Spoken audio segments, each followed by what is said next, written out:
ಕಟ್ಟಡಕ್ಕೆ ಅವರು ಬರೀ ಮಾತಲ್ಲಿ ಹೇಳ್ತಾ ಇದ್ದಾರೆ ಸಿದ್ದರಾಮಯ್ಯ ಅವರು ಏನಂತ ನಾವು ಬಡವರಿಗಾಗಿ ಬಂದಿರೋ ಪಕ್ಷ ಅಂತಾರಲ್ಲ, ಬಡವರಿಗಾಗಿ ನಾವು ಒಂದು ವಾರದಿಂದ ಲೆಟರ್ ಕೊಡ್ತಾ ಇದೀವಿ. ಅವರಿಗೆ ಲೆಟರ್ ಕೊಟ್ಟರು ಒಂದೇ ಒಂದು ಕಾರ್ಯಕರ್ತ ಇವ್ರನ್ನು ಬಂದಿಲ್ಲ. ನಮ್ಮ ಹಣ ನಮ್ಮ ಹತ್ರ ಇರಬೇಕು, ನಮ್ಮ ಕಾನೂನು ನಮ್ಗೆ ಬೇಕೇ ಬೇಕು ಅಂತ ಈ ಒಂದು ಸಮಾವೇಶ ಅವತ್ತು ಆರ್ಗನೈಸ್ ಕಾರ್ಮಿಕರಿರಬೇಕು.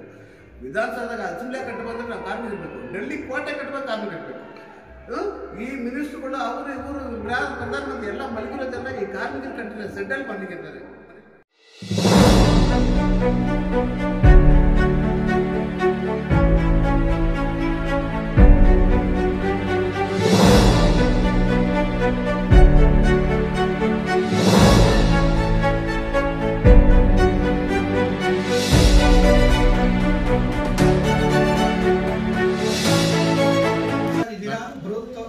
ನನ್ನ ಹೆಸರು NP ಸ್ವಾಮಿ ಅಂತ. ನಾನು Karnataka state construction workers central ಯೂನಿಯನ್ನ ಅಧ್ಯಕ್ಷರಾಗಿದ್ದೀನಿ. ಇವತ್ತು ದಿವಸ ರಾಜ್ಯ ಮಟ್ಟದ ಸಮಾವೇಶ ಮಾಡ್ತಾ ಇದ್ದೀವಿ. ಅದರ ಮುಖ್ಯ ಗುರಿ ಏನಂದರೆ, ಈಗ ಕಟ್ಟಡ ಕಾರ್ಮಿಕರಂತ ಇಡೀ ಭಾರತ ದೇಶದಲ್ಲಿರುವ 10 ಕೋಟಿ ಕಟ್ಟಡ ಕಾರ್ಮಿಕರಂತ ಪ್ರತ್ಯೇಕವಾಗಿ 2 ಕಾನೂನುಗಳಿದೆ. The building and other construction workers regulation of employment and condition of service act 1996 and welfare cess act 1996 ಅಂತ 2 ಕಾನೂನುಗಳಿದೆ. ಈ ಕಾನೂನಿನ ಮೂಲಕ ಹಲವಾರು ಕಲ್ಯಾಣ ಮಂಡಳಿಗಳಿದೆ. ಆ 30 ಕಲ್ಯಾಣ ಮಂಡಳಿ ಮೂಲಕ 5 ಕೋಟಿ ಜನರಿಗೆ ಬೆನಿಫಿಟ್ಗಳು ಸಿಗ್ತಾ ಇದೆ. ಇವತ್ತೇನಾಗಿದೆ ಅಂದರೆ, 4 ಲೇಬರ್ ಕೋರ್ಟ್ನ ಕೇಂದ್ರ ಸರ್ಕಾರ ಇಂಟ್ರೊಡ್ಯೂಸ್ ಮಾಡಿ 4 ಕಾನೂನು ಲೇಬರ್ ಕೋರ್ಟ್ನಲ್ಲಿ ನಮ್ಮ 2 ಕಾನೂನು ರದ್ದುಪಡಿಸಲಾಗಿದೆ. ಇದನ್ನು ಖಂಡಿಸಿ ನಮಗೆ ನಮ್ಮ ಕಾನೂನು ಬೇಕೇ ಬೇಕು. ನಮ್ಮ ಹಣ ಈ ಸ್ಟೇಟ್ನಲ್ಲಿ ಕಲೆಕ್ಟ್ ಆಗ್ತಿರೋ ಹಣ ಕೇಂದ್ರಕ್ಕೆ ಹೋಗಬಾರ್ದು. ಈ ಶ್ರಮ್ ಪೋರ್ಟಲ್ನಲ್ಲಿ ಅವ್ರು ಏನು ಪ್ಲ್ಯಾನ್ ಮಾಡ್ತಾ ಇದ್ದಾರೆ ಅಂದರೆ, ಈ ಶ್ರಮ್ ಪೋರ್ಟಲ್ಗೆ ವರ್ಗಾವಣೆ ಮಾಡಿ ಈ ಶ್ರಮ್ ಪೋರ್ಟಲಿಂದು ಈ ದೇಶದಲ್ಲಿರುವ ಎಲ್ಲ ಅಸಂಘಟಿತ ವಲಯಗಳಲ್ಲಿ ಕೆಲಸ ಮಾಡ್ತಿರೋ ಅಸಂಘಟಿತ ಕಾರ್ಮಿಕರಿಗೆ ಸಾಮಾಜಿಕ ಭದ್ರತೆ ಕೊಡೋಣ ಅಂತ ಅವ್ರು ಪ್ಲ್ಯಾನ್ ಮಾಡ್ತಾ ಇದ್ದಾರೆ. ಇನ್ನು ನೋಟಿಫಿಕೇಶನ್ ಆಗಿಲ್ಲ. ಆ ನೋಟಿಫಿಕೇಶನ್ ಬಂದ ತಕ್ಷಣ ಈ ಹಣ ನಮ್ಮ ಹಣ ಬಂದು ಕೇಂದ್ರ ಸರ್ಕಾರ ಹೋಗ್ತದೆ, ಬೋರ್ಡ್ ಬಂದು ಡಿಸಾಲ್ವ್ ಆಗ್ತದೆ. ಇದನ್ನು ಖಂಡಿಸಿ ನಮ್ಮ ಹಣ ನಮ್ಮ ಹತ್ರ ಇರಬೇಕು, ನಮ್ಮ ಕಾನೂನು ನಮ್ಗೆ ಬೇಕೇ ಬೇಕು ಅಂತ ಈ ಒಂದು ಸಮಾವೇಶ ಅವತ್ತು ಆರ್ಗನೈಸ್ ಮಾಡ್ತಾ ಇದ್ದೀವಿ.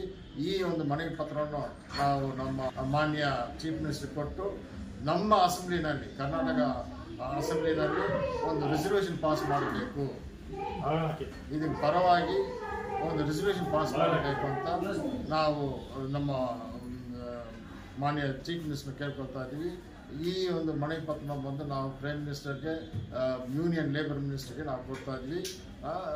ಇದು ಬಂದು ಈ ದೇಶದಲ್ಲಿರುವ 1 ಲಕ್ಷ ಕೋಟಿ ರೂಪಾಯಿ, ಈ ಕಲ್ಯಾಣ ಮಂಡಳಿಯಿಂದ ಸಂಘಟಿಸಲಾಗಿರುವ 1 ಲಕ್ಷ ಕೋಟಿ ರೂಪಾಯಿನೂ ಅವರು ವರ್ಗಾವಣೆ ಮಾಡೋದಕ್ಕೆ ತುಂಬ ಚಾನ್ಸ್ಗಳಿದೆ. ಇದನ್ನು ತಡೆಗಟ್ಟಬೇಕಂತಲೇ ಈ ಸಮಾವೇಶ ನಾವು ಇವತ್ತು ದಿವಸ ಮಾಡ್ತಾ ಇದ್ದೀವಿ.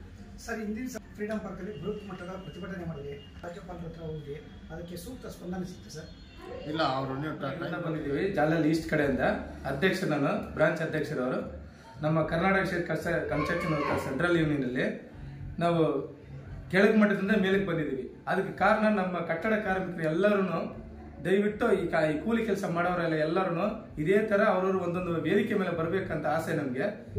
ಅದಕ್ಕೆ ನಮ್ಮ ಕರ್ನಾಟಕದಲ್ಲಿರೋ ರೂಲ್ಸ್ಗಳನ್ನ ತುಂಬ ಕಡಿಮೆ ಮಾಡಿಬಿಟ್ಟಾರೆ. 40 ರೂಲ್ಸ್ ಇತ್ತು, ಅದನ್ನೆಲ್ಲ ತೆಗೆದು ಇವಾಗ ಬರೀ 4 ಕೋರ್ಟ್ ತಗೊಂಡ್ಬರ್ತಾರೆ. ಅದಕ್ಕೋಸ್ಕರ ಈ ಹೋರಾಟ.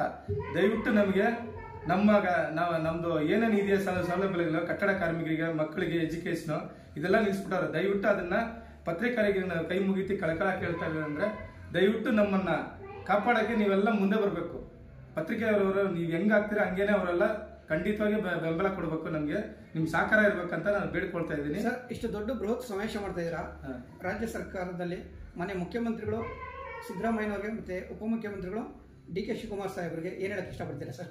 ಏನು ಹೇಳಕ್ಕಂದ್ರೆ, ನಾವು ಕಟ್ಟಡಕ್ಕೆ ಅವರು ಬರೀ ಮಾತಲ್ಲಿ ಹೇಳ್ತಾ ಇದ್ದಾರೆ ಸಿದ್ದರಾಮಯ್ಯ ಅವರು ಏನಂತ ನಾವು ಬಡವರಿಗಾಗಿ ಬಂದಿರೋ ಪಕ್ಷ ಅಂತಾರಲ್ಲ, ಬಡವರಿಗಾಗಿ ನಾವು ಒಂದು ವಾರದಿಂದ ಲೆಟರ್ ಕೊಡ್ತಾ ಇದೀವಿ. ಅವರಿಗೆ ಲೆಟರ್ ಕೊಟ್ಟರು ಒಂದೇ ಒಂದು ಕಾರ್ಯಕರ್ತ ಇವ್ರನ್ನು ಬಂದಿಲ್ಲ, ಯಾರು ನಾಯಕರು ಬಂದಿಲ್ಲ. ಎಲ್ಲ ಕೇಳಿದ್ರೆ ನಾವೆಲ್ಲ ಸಮಾವೇಶ ಇದೆ, ಹಂಗಾದ್ರೆ ಇವ್ರಿಗೆ ಸಮಾವೇಶ ಕೊಟ್ಟಿರೋದು ನಾವು ತಾನೆ. ಕಟ್ಟಡ ಕಾರ್ಮಿಕರಿಗೆಲ್ಲ ಸಮಾವೇಶ ಕುತ್ಕೊಳಕ್ಕಾಗತ್ತಾ ಸರ್? ಇವತ್ತು ಇಲ್ಲಿ ನಿಂತ್ಕೊಂಡು ಮಾತಾಡ್ತೀವಿ ಅಂದ್ರೆ ಇದಕ್ಕೆ ಕಾರಣ ನಮ್ಮ ಕಟ್ಟಡ ಕಾರ್ಮಿಕರು. ನೀವೆಲ್ಲರೂ ಇಲ್ಲಿ ಬಂದು ನಿಂತಿರಬೇಕು. ಈ ಟೈಲ್ಸ್ಗಳಿಂದ ಹಿಡಿದು ಎಲ್ಲ ದೊಡ್ಡ ದೊಡ್ಡ ಮಾಲಿಕೆ ಚೇರ್ ಎಲ್ಲ ಕೂತಿರೋದು ನಮ್ಮಿಂದನೇ. 4 ಮಾತ್ರ ತಂದವರೆ, 4 ಕರೆಕ್ಟಾಗಿ ಜಾರಿ ಮಾಡ್ತಾ ಇಲ್ಲ, ಜನ ಕೊಡ್ತಾ ಇಲ್ಲ. ಪೆನ್ಷನ್ ಹಿಡಿದು ಮತ್ತೆ ನಮ್ಗೆ ಇದು ಮಕ್ಕಳು ಸ್ಕಾಲರ್ಶಿಪ್ ಅಂತ ಹಿಡಿದು ಕಡಿಮೆ ಮಾಡಿಬಿಟ್ಟವ್ರೆ. ಒಂದು ಎರಡನೇದು ಹೇಳಿದ್ರೆ ಸಂತೋಷ್ ಲಾಡ್ ಅವರು ನಮ್ಮ ಕಾರ್ಮಿಕ ಮಿನಿಸ್ಟ್ರಿ ಹೇಳ್ತಾವ್ರೆ, ಸುಮಾರು ಬೋಕಸ್ ಕಾರ್ಡ್ಗಳು ಇದೆ ಅಂತ ಹೇಳ್ತಾರೆ. ಬೋಕಸ್ ಕಾರ್ಡ್ಗಳು ನಮ್ಮ ಕಾರ್ಮಿಕರಂತ ಮಾಡಿಲ್ಲ. ಮಾಡಿದ್ರೆ MLAಗಳು MP ಗಳು ಈ ಥರವರು ರಾಜಕೀಯವರು ಮಾಡಿರೋದು. ಕಾರ್ಮಿಕರು ನಿಜವಾದ ಕಾರ್ಮಿಕರು ಅಂತ ಕರೆಕ್ಟಾಗಿ ಮಾಡಿದ್ದಾರೆ, ಕರೆಕ್ಟಾಗಿ ಕಾರ್ಡ್ ಇದೆ. ಇದರಲ್ಲಿ ಬಂದ್ಬಿಟ್ಟು ಬೋಗಸ್ ಕಾರ್ಡ್ ಕೆಲವೊಂದು ಸುಮಾರು ತೊಂದರೆ ಆಗಿದೆ. ಮತ್ತೆ ಕಿಟ್ಟುಗಳು ಕೊಡ್ತಾವ್ರೆ. ಕಿಟ್ಟುಗಳು ಬಂದು ಯಾವುದಕ್ಕೂ ಲಾಯ್ಕಿಲ್ಲ, ಒಂದು ನೈಯ ಪೈಸಾಕ್ಕೆ ಲಾಯ್ಕಿಲ್ಲ ಕಿಟ್ಟುಗಳು ಕೊಡೋದು. ಒಂದು ಸುದ್ದಿ ಕೊಟ್ಟಿದ್ದಾರೆ, ಈಗ ತಟ್ಟದ್ರೆ ಹೊಡೆದಾಗ್ಬಿಡ್ತಾ ಇದೆ, ಯಾವ್ದು ಮೆಟೀರಿಯಲ್ ಸರಿ ಇಲ್ಲ.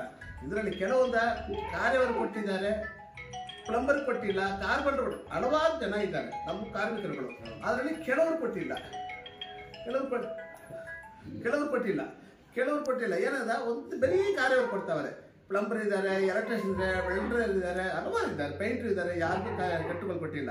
ಇದರಲ್ಲಿ ಕೆಲವರು ಮಾತ್ರ ಕೊಡ್ತಾರೆ. ಸುಮಾರು ತೊಂದರೆ ಆಗಿದೆ ನಮ್ಮ ಕಾರ್ಮಿಕರು. ಒಂದು ಸೆಡ್ ಕಟ್ಟಬೇಕಂದ್ರೆ ನಾವು ಕಾರ್ಮಿಕರಿರಬೇಕು. ವಿಧಾನಸೌಧದಾಗ ಅಸೆಂಬ್ಲಿ ಕಟ್ಟಬೇಕಂದ್ರೆ ನಾವು ಕಾರ್ಮಿಕರಿರಬೇಕು. ಡೆಲ್ಲಿ ಕೋಟೆ ಕಟ್ಟಬೇಕು ಕಾರ್ಮಿಕರಿರಬೇಕು. ಈ ಮಿನಿಸ್ಟ್ರುಗಳು ಇವರು ಪ್ರಧಾನಮಂತ್ರಿ ಎಲ್ಲ ಮಲಗಿರೋದೆಲ್ಲ ಈ ಕಾರ್ಮಿಕರು ಕಟ್ಟಿರೋ ಸೆಡ್ಡಲ್ಲಿ ಮನೇಲಿ ಮಲಗಿದ್ದಾರೆ. ನಮಗೂ ದಯವಿಟ್ಟು ಅವ್ರು ಮನಸ್ಸು ಮಾಡಿ ಈ ಕಾರ್ಮಿಕರು ಕಷ್ಟ ಹಿಡಿದ ಅನುಸರಿಸಿ ಅವ್ರ ಸೌಲಭ್ಯ ಇರೋ ಸೌಲಭ್ಯ ಕರೆಕ್ಟಾಗಿ ಕೊಟ್ಟು ಕಾರ್ಮಿಕರು ಕಣ್ಣೀರು ತೋರಿಸಿದ್ರೆ ನಮ್ಗೆ ಖುಷಿ ಆಗುತ್ತೆ, ಸಂತೋಷ ಆಗುತ್ತೆ. ಧನ್ಯವಾದ.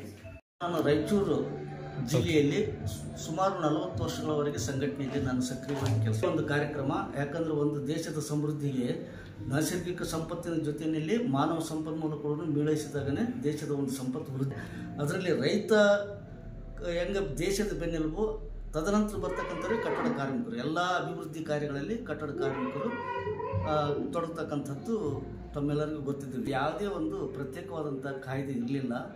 ಕಳೆದ 40 ವರ್ಷದಿಂದಲೂ ನಾವು ಸಂಘಟನೆಯಲ್ಲಿ ಸಕ್ರಿಯವಾಗಿ ಪಾಲ್ಗೊಂಡಿದ್ದರಿಂದ ನಮ್ಮ ರಾಜ್ಯ ಅಧ್ಯಕ್ಷರಾಗಿರ್ತಕ್ಕಂಥ NP ಸ್ವಾಮಿಯವರ ನೇತೃತ್ವದಲ್ಲಿ ಕಟ್ಟಡ ಕಾರ್ಮಿಕರಿಗೊಂದು ಪ್ರತ್ಯೇಕ ಕಾಯ್ದೆ ಬೇಕು ಅಂತ ಹೇಳಿಬಿಟ್ಟು ಅವರ ಒಂದು ಹಂಬಲ ಏನಿದೆಯಲ್ಲ, ಅವರ ಜೊತೆಯಲ್ಲಿ ದಿವಂಗತ VR ಕೃಷ್ಣಯ್ಯರ್ ಸರ್ವೋಚ್ಚ ನ್ಯಾಯಾಲಯದ ನ್ಯಾಯಮೂರ್ತಿಗಳು ಕೂಡ ಕೈ ಜೋಡಿಸಿದರು. ತದನಂತರ ಹಲವಾರು ನಾಯಕ ಮುಖಂಡರು ಕಾರ್ಮಿಕರ ಒಂದು ಹಿತೈಷಿ ಬಯಸ್ತಕ್ಕಂಥವ್ರು ಅವ್ರ ಜೊತೆಯಲ್ಲಿ ಸೇರಿಕೊಂಡು ಈ ಒಂದು ಪ್ರತ್ಯೇಕ ಕಾಯ್ದೆಯನ್ನು ಕೇಂದ್ರ ಸರ್ಕಾರ 1996ರಲ್ಲಿ ತಂದು, ತದನಂತರ ಕರ್ನಾಟಕ ರಾಜ್ಯದಲ್ಲಿ ಅದಕ್ಕೆ ನಿಯಮಗಳನ್ನು ರೂಪಿಸಿ 2006ರಲ್ಲಿ ನವೆಂಬರ್ 1ರಂದು ಕರ್ನಾಟಕ ರಾಜ್ಯೋತ್ಸವದ ದಿನದಂದು ಕಟ್ಟಡ ಕಾರ್ಮಿಕರಿಗೆ ಒಂದು ಕೊಡುಗೆಯಾಗಿ ನೀಡಿದರು. ತದನಂತರ 2007ರಿಂದ ಬೋರ್ಡ್ ರಚನೆ ಆಯಿತು, ವೆಲ್ಫೇರ್ ಬೋರ್ಡ್ ರಚನೆ ಆದ ನಂತರ ನಾನು ನನ್ನ ಒಂದು ಅಭಿಮಾನದಿಂದ ಕಟ್ಟಡ ಕಾರ್ಮಿಕರ ಒಂದು ಸಂಘಕ್ಕೆ ನೇತೃತ್ವ ವಹಿಸಿರ್ತಕ್ಕಂಥ NP ಸ್ವಾಮಿಯವರ ಕೈ ಬಲಪಡಿಸಿದರೆ ಸರ್ಕಾರದಲ್ಲಿ ನಾವು ಏನಾದ್ರೂ ನಮ್ಮ ಒಂದು ಹಕ್ಕುಗಳನ್ನು ಪ್ರತಿಪಾದಿಸ್ಬೋದು ಅಂತ. ಇಳಕಲ್ಲಿಂದ ಬಂದೀವಿ, ಬಾಗಲಕೋಟೆ ಡಿಸ್ಟಿಕ್ ಇಳಕಲ್ಲಿಂದ ಬಂದೀವಿ. ನಾನು ಇಳಕಲ್ನಾಗ 2 ಸಲ ಕೌನ್ಸಿಲರ್ ರೀ, ಈಗ ಮಾಜಿ ಕೌನ್ಸಿಲರ್. ಮೊದಲು ಒಂದು ಓಟು ಕೊಟ್ಟು ನನಗೆ 2 ಸಲ ಕೊಳಗೇರಿ ರಾಷ್ಟ್ರ ಬಂದಾರ, ಅದು ಕಾರಣ ಎಪ್ಪಿ ಸರ್. ಇವತ್ತು ನಾನು ಬಡೇ ಕುಟುಂಬದಲ್ಲಿ ಇದ್ದೆ. ಅವರು ನನಗೆ ಈ ಸ್ಟೇಜಿಗೆ ಮಟ್ಟಕ್ಕೆ ಕರ್ಕೊಬರ್ತಾರೆ, ಅವರೇ ಕಾರಣ. ಆಮೇಲೆ ನಾನು ಸಾಕಷ್ಟು ದುಡ್ದೇನಿ ರೀ, ಕೊಳಗೇರಿ ಬಗ್ಗೆ ದುಡ್ದೇನಿ. ನಾನು ಬಾಡಿಗೆ ಮನೆಯಾಗ ಅದೀನಿ, ನನಗೆ ಮನೆ ಇಲ್ಲ, 2 ಮಕ್ಕಳು ಅದಾರೆ, ಅವರು ಕೂಲಿ ಮಾಡ್ತಾರೆ. ಅಂಥ ಪರಿಸ್ಥಿತಿ ನಾನು ಅದೀನಿ ರೀ. ಅದಕ್ಕೆ ಈಗ ಏನಾಗೈತೆ ಅಂದರೆ, ಈಗ ಎಲ್ಲಾದ್ರಾಗೂ 450 ಕೋಟಿ ರೂಪಾಯಿ ಸ್ಲಮ್ಗಳಿಗೆ ಕೆಲಸ ಮಾಡಿಕೊಟ್ಟೇನಿ. ಪ್ರತಿಯೊಂದು ಸ್ಲಮ್ನಾಗ ಬಂದು ನೋಡ್ಬೋದು ರೀ. ಇವತ್ತು ನಾ ಬಾಡಿಗೆ ಮನೆಯಾಗದೀನಿ, ಸ್ಲಮ್ದವ್ರು 4 ಲಕ್ಷ ಮನೆಯಾಗದಾರೆ, ನಾನು ಬಾಡಿಗೆ ಮನೆಯಾಗದ. ಇಷ್ಟು ಈ ಕಾರ್ಯಕ್ರಮಕ್ಕೆ ನಾವು ಕಟ್ಟಡ ಕಾರ್ಮಿಕರು ಕಾರ್ಯದರ್ಶಿ ಅಂತೇಳಿ ನನಗೆ ಆಯ್ಕೆ ಮಾಡಿರಿ. ಭಾಳ ದಿನದಿಂದ ಇದು ಯಾವಾಗ ಹುಟ್ಟೈತೆ ಅವಾಗಲಿಂದ ನಾನು ಅದ್ರ ಜೊತೆಗೆ ಕರ್ನಾಟಕ ಕೊಳಗೇರಿ ನಿವಾಸಿಗಳ ಸಾಹಿತ್ಯ ಸಂಘಟನೆ ಮತ್ತು ರಾಜ್ಯ ಕಟ್ಟಡ ಕಾರ್ಮಿಕರ ಸಂಘದ ಜೊತೆಗೆ ನಾನು ಇವತ್ತಿದ್ದು ಬೆಳೆದು ಕೆಲಸ ಮಾಡಿದ್ದೀನಿ. ಆಮೇಲೆ ನಾನು ಜೊತೆಗೆ ಕೌನ್ಸಿಲರ್ ಆಗಿದ್ದೀನಿ. ಅದಕ್ಕೆ MP ಸ್ವಾಮಿಯವರು ಭಾಳ ಶ್ರಮ ಪಟ್ರೆ. ಇವತ್ತು ನಾನು ಏನು ಚೆಂದಾಗಿ ಮಾತಾಡ್ಬೇಕನ್ನೋ ಕಾರಣ MP ಸ್ವಾಮಿಯವರು. ಯಾಕಂದ್ರೆ ನಮ್ಗೆ ತರಬೇತಿ ಕೊಡ್ತಿದ್ರು ಅವ್ರಿಗೆ ಕರೆದು. ಆಮೇಲೆ ಹೆಂಗೆ ಮಾತಾಡಬೇಕು, ಯಾರ ಜೊತೆಗೆ ಹೆಂಗೆ ಮಾತಾಡಬೇಕು, ಜನಗಳಿಗೆ ಯಾವ ಥರ. ಈಗ ಸ್ಲಮ್ ಜನ ಇರೋರ್ರಿ ರೊಕ್ಕ, ಅವ್ರು ಸ್ಲಮ್ ಕಡೆ ರೊಕ್ಕ ಇರೋದಿಲ್ಲ. ನಾವು ಕೆಲಸ ಮಾಡಿಕೊಟ್ರೆ ನಮ್ಮ ಕಡೆ ಇರ್ತಾರೆ ಅವರು, ಇಲ್ಲಿಗ್ರೆ ನಮ್ಮ ಹತ್ರ ಇರೋದೇ ಇಲ್ಲ ಅವರು. ಇವತ್ತಿಗೆ ನಾನು ಇಲ್ಲೇ ಇದ್ದು ನನ್ನ ಕೊಳಗೇರಿಯವ್ರು ಕರೆದ್ರೆ ಬರ್ತಾರೆ, ಸಮಸ್ಯೆ ಐತಿ ಬರ್ಯಮ್ಮ ನಿಮ್ಮದು ಅಂತ ಹೇಳಿದ್ರು. ಅಂತ ನನ್ನ ಕೊಳಗೇರಿಯವರು ಅದಾರ ರೀ, ಅವರಿಗೆ ನಾನು ಥ್ಯಾಂಕ್ಸ್ ಹೇಳ್ತೀನಿ.